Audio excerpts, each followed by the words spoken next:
அமரர் கல்கியின் சிவகாமியின் சபதம் பாகம் 4 3ஆம் அத்தியாயம். ருத்ராச்சாரியார்.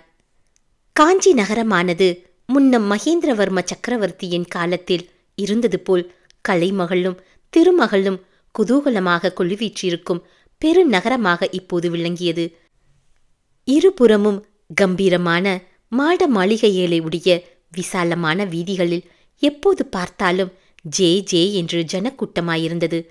மாடு பூட்டிய வண்டிகளும் குதிரை பூட்டிய ரதங்களும் மனிதர் தூக்கிய சிவிகைகளும் ஒன்றையொன்று நெருங்கி வீதியை அடைத்தன. ஸ்திரீகளும் புருஷர்களும் விதவிதமான வர்ண பட்டாடைகளும் ஆபரணங்களும் அணிந்து அங்கும் இங்கும் உலாவினார்கள். ஆலயங்களிலே பூஜா காலத்து மணி ஓசையும் மங்கள வாத்தியங்களின் கோஷமும் இடைவிடாமற் கேட்டுக்கொண்டிருந்தன. சமஸ்கிருத கடிகைகளில் வேத மந்திரங்களின் கோஷமும் சைவத் தமிழ் மடங்களில் நாவுக்கரசரின் தெய்வீகமான தேவார பாசுரங்களின் கானமும் எழுந்தன. சிற்ப மண்டபங்களில் கல்லொளியின் கல் கல் ஒளியும் நடன மண்டபங்களில் பாத சதங்கையின் ஜல் ஜல் ஒளியும் எழுந்து கலைப்பற்றுள்ளவர்களின் செவிகளுக்கு இன்பமளித்தன. வீதிகளை நிறைத்திருந்த ஜனக்கூட்டத்தில் இடையிடையே கத்தி கேடயங்களை தரித்த போர் வீரர்கள் காணப்பட்டார்கள். அவர்கள் எதிர்ப்புறமாக வரும் வீரர்களை சந்திக்கும் போதெல்லாம் ஒருவருடைய கத்தியை ஒருவர் தாக்கி முகமன் கூறிக்கொண்டார்கள். இவ்வாறு வீரர்கள் சந்திக்கும் இடங்களிலெல்லாம் ஜனங்கள் கூடி மாமல்லர் வாழ்க, புலிகேசி வீழ்க, காஞ்சி உயர்க, வாதாபி அழிக என்ற கோஷங்களை எழுப்பினார்கள். கலகலப்பு நிறைந்த காஞ்சி நகரின் வீதிகளின் வழியாக மாமல்ல சக்கரவர்த்தியின் ரதம் சென்று பிரசித்தி பெற்ற ருத்ராச்சாரியாரை தலைமை ஆசிரியராக கொண்ட சமஸ்கிருத கடிகையின் வாசலை அடைந்து நின்றது. உள்ளே இருந்து ஆசிரியரும் மாணாக்கருமாக சிலர் வெளிவந்து ஜெய விஜயபவ என்று கோஷித்து சக்கரவர்த்தியை வரவேற்றார்கள். மாமல்லரும் மானவன்மனும் கடிகைக்குள்ளே பிரவேசித்தார்கள். அந்த நாளில் பாரத கண்டத்திலேயே மிக பிரபலமாக விளங்கிய அந்த சர்வ கலாசாலையின் கட்டடம் மிக விசித்திரமாயிருந்தது. அழகான வேலைப்பாடமைந்த தூண்கள் தாங்கிய மண்டபங்களிலே ஆங்காங்கு வெவ்வேறு வகை வகுப்புகள் நடந்து கொண்டிருந்தன. ரிக்வேதம், யஜுர்வேதம், சாமவேதம் ஆகியவற்றை வெவ்வேறு மண்டபங்களில் தனித்தனியாக வித்யாயார்த்திகள் அத்தியனம் செய்து கொண்டிருந்தார்கள். வேதங்களிலும் வேதா மங்கலங்களிலும் பூரண பயிற்சி பெற்றுள்ள ஆசிரியர்கள் அந்த காலத்தில் காஞ்சி கடிகையிலேதான் உண்டு என்பது தேசமெங்கும் பிரசித்தமாயிருந்தது. இன்னும் வெவ்வேறு மண்டபங்களில் சாஸ்திர ஆராய்ச்சியும் காவிய படனமும் நடந்து கொண்டிருந்தன. ஒரு மண்டபத்தில் வியாக்கரண சாஸ்திரம் படித்துக் கொண்டிருந்தார்கள். மற்றொரு மண்டபத்தில் வால்மீகி ராமாயணம் படிக்கப்பட்டது. இன்னொரு மண்டபத்தில் பகவத்கீதை பாராயணம் நடந்தது. வேறொரு மண்டபத்தில் காளிதாசனுடைய சகுந்தலா நாடகத்தை மாணவர்கள் நாடகமாக நடித்துக் கொண்டிருந்தார்கள். இதெல்லாவற்றையும் பார்த்து கொண்டும் கேட்டுக்கொண்டும் மாமல்லரும் மானவன்மனும் மேலே சென்றார்கள். கடைசியாக அவர்கள் வந்து சேர்ந்த மண்டபம் சிறிதும் சந்தடி இல்லாத நிச்சப்தமான ஒரு மூலையில் இருந்தது. அந்த மண்டபத்தின் மத்தியில் போட்டிருந்த கட்டிலில் கிருஷ்ணாஜினத்தின் மீது ஒரு தொண்டு கிழவர் சாய்ந்து படுத்திருந்தார். தும்பை மலர் போல் நரைத்திருந்த அவருடைய தாடி நீண்டு வளர்ந்து தொப்புள் வரையில் வந்திருந்தது. அவருடைய சடாமகுடம் வெள்ளை வெளேரென்று இலங்கியது. இந்த கிழவர்தான் அந்த புகழ்பெற்ற சமஸ்கிருத கடிகையின் தலைவர் ருத்ராச்சாரியார். அவர் படுத்திருந்த கட்டிலுக்கருகில் ஆசிரியர்கள் 4 பேர் தரையிலே உட்கார்ந்து தைத்திரிய உபனிஷதம் பாடம் கேட்டுக்கொண்டிருந்தார்கள். மாமல்லரின் வருகையை பார்த்ததும் அவர்கள் பாடத்தை நிறுத்திவிட்டு எழுந்து சக்கரவர்த்திக்கு வணக்கம் செலுத்திவிட்டு அப்பால் சென்றார்கள். பல்லவேந்திரா, தங்களை எழுந்து வரவேற்பதற்கும் அசத்தனாக போய்விட்டேன், மன்னிக்க வேண்டும். விஜயதசமி அன்று புறப்படுகிறீர்கள் அல்லவா என்று ஆச்சாரியர் கேட்டார். புறப்படுவதற்கு எல்லா ஆயத்தமும் ஆகிவிட்டது. ஆனால் பாண்டியகுமாரன் இன்னும் வந்து சேரவில்லை. வராக நதி கரையிலேயே தங்கியிருக்கிறான். ஏதோ தேக அசௌக்கியம் நேர்ந்து விட்டதாம். பிரபு, பாண்டியன் வந்தாலும் வராவிட்டாலும் நீங்கள் விஜயதசமி என்று கிளம்ப தவற வேண்டாம். இந்த விஜயதசமி போன்ற கிரக நட்சத்திர சேர்க்கை 1000 வருஷத்துக்கு ஒரு தடவைதான் ஏற்படும். ராமபிரான் இலங்காபுரிக்கு படையெடுத்து புறப்பட்டது இம்மாதிரி நாளிலேதான். அப்படியானால் ராமபிரானைப் போலவே நானும் வெற்றியுடன் திரும்புவேன் அல்லவா என்று மாமல்லர் கேட்டார். அவசியம் விஜய கோலாகலத்துடன் திரும்புவீர்கள். ஆனால் அதை பார்க்கும் பாக்கியம் எனக்கு கிட்டாது. குருதேவா, அப்படி சொல்லக்கூடாது என்று மாமல்லர் பரிவுடனே கூறினார். அதனால் என்ன, நான் இவ்வுலகை விட்டு மேல் உலகம் போன போதிலும் இந்த காஞ்சியையும் கடிகையையும் என்னால் மறந்திருக்க முடியாது. மாமல்லரே, தாங்கள் வாதாபியிலிருந்து திரும்பி வரும் நாளில் நான் தங்கள் தந்தை மகேந்திர சக்கரவர்த்தியையும் அழைத்து கொண்டு இந்த கடிகைக்கு மேலே வந்து நிற்பேன். நாங்கள் இருவரும் தேவலோகத்து பாரிஜாத மலர்களை தூவி தங்களை வரவேற்போம் என்று ருத்ராச்சாரியார் கூறியபோது மாமல்லரின் கண்கள் கலங்கி கண்ணீர் கசிந்தது. 3ஆம் அத்தியாயம் நிறைவு பெற்றது. 4ஆம் அத்தியாயம். நாவுக்கரசர். ஏகாம்பரேஸ்வரர் கோயில் சந்நிதியில் இருந்த சைவ திருமடத்திலும் அன்று மிக்க கலகலப்பாயிருந்தது. திருநாவுக்கரசர் பெருமான் சில நாளாக அந்த மண்டபத்தில் எழுந்தருளியிருந்தார். அப்பெரியாரின் இசைப்பாடல்களை மாணாக்கர்கள் பாடிக்கொண்டிருந்தார்கள். கண்களில் ஆனந்த கண்ணீர் பெருக நாவுக்கரசர் அப்பாடல்களை கேட்டுக்கொண்டிருந்தார். அவருக்கு அருகில் அமர்ந்திருந்த ஆயன சிற்பியின் கண்களும் கசிவுற்றிருந்தன. ஏகாம்பரேஸ்வரர் கோயிலில் உச்சிக்கால பூஜைக்குரிய மணி அடித்தது. பேரிகை முழக்கமும் கேட்டது. மாணாக்கர்கள் பதிகம் பாடுவதை நிறுத்தி உணவு கொள்வதற்காக சென்றார்கள். நாவுக்கரசரும் ஆயனரும் மட்டும் தனித்திருந்தார்கள். சிற்பியாரே, 10 வருஷத்துக்கு முன்னால் இதே இடத்தில் உம்முடைய புதல்வி அபிநயம் பிடித்தாள். அந்த காட்சி என் கண் முன்னால் இன்னமும் அப்படியே நிற்கிறது. முன்னம் அவனுடைய நாமம் கேட்டாள் என்று மாணாக்கர்கள் சற்று முன் பாடிய போது உம் புதல்வியை எண்ணிக்கொண்டேன். என்னை அறியாமல் உடனே கண்ணீர் பெருகிவிட்டது என்றார்.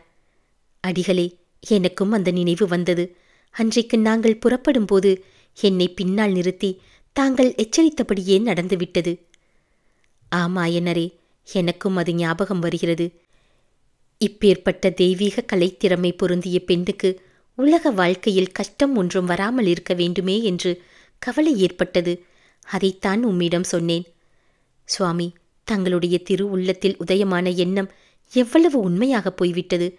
சிவகாமிக்கு வந்த கஷ்டம் சொற்பமானதா? கனவிலும் காணாத பேரிடியாக அல்லவா என் தலையில் விழுந்துவிட்டது. பச்சை குழந்தையாக தொட்டிலில் கிடந்தபோதே அவளை என்னிடம் ஒப்புவித்துவிட்டு அவள் தாயார் கண்ணை மூடிவிட்டாள். அது முதல் 18 வயது வரையில் என் கண்ணின் மணியைப் போல் அவளை பாதுகாத்தேன். ஒரு நாளாவது நாங்கள் ஒருவரையொருவர் பிரிந்து இருந்ததில்லை. அப்படி வளர்த்த குழந்தையே பிரிந்து இன்றைக்கு 9 வருஷமாயிற்று. இன்னமும் உயிரை வைத்துக் கொண்டிருக்கிறேன் அடிகளே. ஒரு பாவமும் அறியாத எங்களை கருணை கடலான பெருமான் ஏன் இத்தகைய சோதனைக்கு ஆளாக்கினார்? நாங்கள் இறைவனுக்கு என்ன அபச்சாரம் இழைத்தோம் என்று ஆயனர் கேட்டபோது அவருடைய கண்களிலிருந்து கலகலவென்று கண்ணீர் பொழிந்தது. ஆயனரே, வருந்த வேண்டாம். இறைவனுடைய திருவுள்ளத்தின் இரகசியங்களை மானிடர் அறிவது கடினம். அடியேனும் என் மனம் அறிந்து இந்த பூவுலகில் யாருக்கும் எந்த தீமையும் செய்ததில்லை. ஆயினும் இந்த ஜட உடலும் எத்தனையோ துன்பங்களை அனுபவித்தது.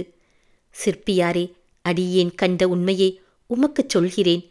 நாம் துன்பம் என்று நினைப்பது உண்மையில் துன்பமல்ல. இன்பம் என்று கருதுவது உண்மையில் இன்பமல்ல. இன்ப துன்ப உணர்ச்சியானது உலக பாசத்தினால் ஏற்படுகிறது. இந்த பாசத்தை தான் பெரியோர் மாயை என்கிறார்கள். மாயை நம்மை விட்டு அகலும்போது இன்பமும் இல்லை துன்பமும் இல்லை என்பதை அறிவோம். அந்த இறைவனுடைய திருவருளாகிய பேரின்பம் ஒன்றுதான் மிஞ்சி நிற்க காண்போம். சுவாமி, தங்களுடைய அமுத மொழிகளில் அடங்கிய உண்மையை நான் உணர்கிறேன். ஆயினும் என்னை விட்டு பாசம் அகலவில்லையே, என்ன செய்வேன்? பாசம் அகழுவதற்கு வழி இறைவனை இறைஞ்சி மன்றாடுவதுதான் என்றார் நாவுக்கரசர். நான் மன்றாடவில்லையா? மன்றாடி எண்ணி இடைவிடாமல் மன்றாடிக்கொண்டேதான் இருக்கிறேன். ஆயினும் என் மகள் மேல் உள்ள பாசம் விடவில்லையே. ஈசனை பிரார்த்திக்க நினைக்கும் போதெல்லாம் தூர தேசத்திலே பகைவர்களின் கோட்டையிலே சிறையிருக்கும் என் மகளின் நினைவுதானே வருகிறது. இறைவா, என் மகளை காப்பாற்று. என் வாழ்நாள் முடிவதற்குள்ளாக சிவகாமியை இந்த கண்கள் பார்க்கும்படி கருணை செய் என்றுதானே வரங் கேட்க தோன்றுகிறது. என்ன செய்வேன் என்று ஆயனர் கூறி விம்பினார். வேண்டாம் ஆயனரே, வருந்த வேண்டாம் என்று அவருக்கு ஆறுதல் கூறினார் உளவாரப்படை தரித்த உத்தமர்.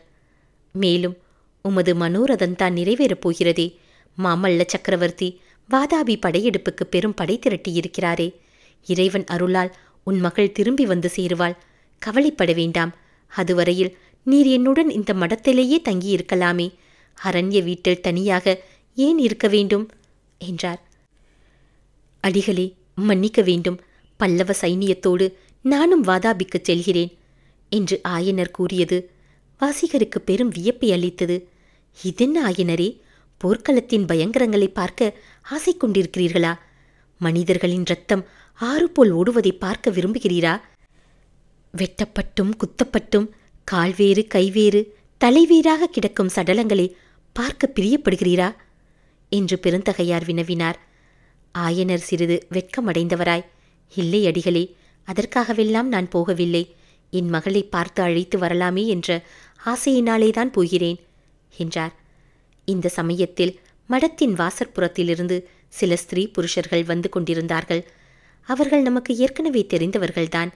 சேனாதிபதி பரஞ்சோதி, அவருடைய மனைவி உமையாள், நமச்சிவாய வைத்தியர், அவருடைய சகோதரி ஆகியவர்கள் உள்ளே வந்து நாவுக்கரசருக்கு நமஸ்கரித்தார்கள். எல்லாரும் உட்கார்ந்த பிறகு நமச்சிவாய வைத்தியர், சுவாமி, விடை பெற்று போக வந்தேன் என்றார். ஆஹா, ஊருக்கு திரும்பி போகிறீர்களா? எனக்கு கூட திருவெண்காட்டு இறைவனை தரிசிக்க வேண்டும் என்றிருக்கிறது. மறுபடியும் சோழ நாட்டுக்கு யாத்திரை வரும்போது தங்கள் ஊருக்கு வருவேன் என்றார் வாசிகர். இல்லை அடிகளே, நான் திருவெண்காட்டுக்கு போகவில்லை. வடக்கே வாதாபி நகருக்கு போகிறேன். இது என்ன, காஞ்சி நகரிலே ஒருவருமே மிஞ்ச மாட்டார்கள் போலிருக்கிறதே. ஆயனர்தாம் அவருடைய மகளை அழைத்து வருவதற்காக போகிறார். நீர் எதற்காக போகிறீர் வைத்தியரே? வைத்தியம் செய்வதற்குத்தான் போகிறேன் சுவாமி. சைனியத்தோடு ஒரு பெரிய வைத்தியர் படையும் போகிறது. அதன் தலைவனாக நானும் போகிறேன். சலுக்கர்கள் தர்ம யுத்தம் அதர்ம யுத்தம் என்ற வித்தியாசமின்றி யுத்தம் செய்கிறவர்கள். முனையில் விஷம் ஏற்றிய வாள்களையும் வேல்களையும் உபயோகிப்பவர்கள். நம் மகேந்திர சக்கரவர்த்தி மீது விஷக்கத்தி பாய்ந்த செய்தி தங்களுக்கு தெரியுமே. சக்கரவர்த்திக்கு சிகிச்சை செய்தபோது அந்த விஷத்துக்கு மாற்று கண்டுபிடித்தேன். அதன் பயனாக யுத்தத்துக்கு நானும் வரவேண்டும் என்று பல்லவ சேனாதிபதி கட்டளை பிறந்தது என்று கூறிய நமச்சிவாய வைத்தியர் சேனாதிபதி பரஞ்சோதியை பெருமையுடன் பார்த்தார். ஆ, இந்த பிள்ளைதான் தேசமெல்லாம் பிரசித்தி பெற்ற பல்லவ சேனாதிபதியா என்று கூறி திருநாவுக்கரசர் பரஞ்சோதியை உற்று பார்த்தார். இவனுடைய முகத்தில் சாத்வீக கலை விளங்குகிறதே. மக உன்னதமான சிவபக்தி பெருஞ்செல்வத்துக்கு உரியவனாக காணப்படுகிறானே. இவன் ஏன் இந்த கொலை தொழிலில் பிரவேசித்தான் என்று வினவினார். இதை கேட்டதும் நமச்சிவாய வைத்தியரும் அவருடைய சகோதரியும் ஒருவரையொருவர் பார்த்து புன்னகை புரிந்தார்கள். உமையாலும் தன் கணவனுடைய முகத்தை சிறிது நாணத்துடன் பார்த்து குறுநகை புரிந்தாள். பரஞ்சோதியின் முகத்திலும் புன்னகை தோன்றவில்லை என்று நாம் சொல்ல முடியாது. சுவாமி, தங்களுடைய திருமடத்தில் சேர்ந்து தமிழ் கல்வி கற்பதற்காகத்தான் இவனை 12 வருஷத்துக்கு முன்னால் காஞ்சிக்கு அனுப்பினோம். விதியானது இவனை இந்த நிலைக்கு கொண்டு சேர்த்தது. இவனோடு என்னையும் சேர்த்து கட்டி போர்க்களத்துக்கு இழுக்கிறது என்றார். நாவுக்கரசர் பரஞ்சோதியை இன்னொரு முறை உற்று பார்த்துவிட்டு, இவனையா விதி இழுத்துச் செல்கிறது என்கிறீர்கள்? விதியையே மாற்றி அமைக்கக்கூடிய உறுதி படைத்தவன் என்று இவன் முகக்கல்லை சொல்கிறதே என்றார். தளபதி பரஞ்சோதி அந்த கணமே எழுந்து திருநாவுக்கரசரின் அடிபணிந்து, குருதேவரே, தங்களுடைய திருவாக்கை ஆசி மொழியாக கொள்கிறேன் என்று சொன்னார். பரஞ்சோதியின் தாயார் அப்போது எழுந்து நின்று வணக்கத்துடன், சுவாமி, முன்னொரு சமயம் தாங்கள் திருவெண்காட்டுக்கு வந்திருந்தபோது இவள் தங்களை நமஸ்கரித்தாள். சீக்கிரம் விவாகமாக வேண்டும் என்று கூறினீர்கள். அதன்படியே விவாகம் நடந்தது என்று சொல்லி நிறுத்தினாள். என் வாக்கு பளித்தது பற்றி மிகவும் சந்தோஷம் அம்மா என்றார் வாகீச பெருமான். தங்களுடைய திருவாக்கிலே எது வந்தாலும் அது பலிக்கும். கருணை கூர்ந்து இவளுக்கு புத்திர பாக்கியம் உண்டாகும்படி ஆசிர்வதிக்க வேண்டும் என்று அந்த மூதாட்டி கூறினாள். திருநாவுக்கரசர் மலர்ந்த முகத்துடன் பரஞ்சோதியையும் உமையாளையும் பார்த்தார். கதைகளிலும் காவியங்களிலும் பிரசித்தி பெறப்போகும் உத்தமமான புதல்வன் இவர்களுக்கு உதிப்பான் என்று அருள் புரிந்தார். 4ஆம் அத்தியாயம் நிறைவு பெற்றது.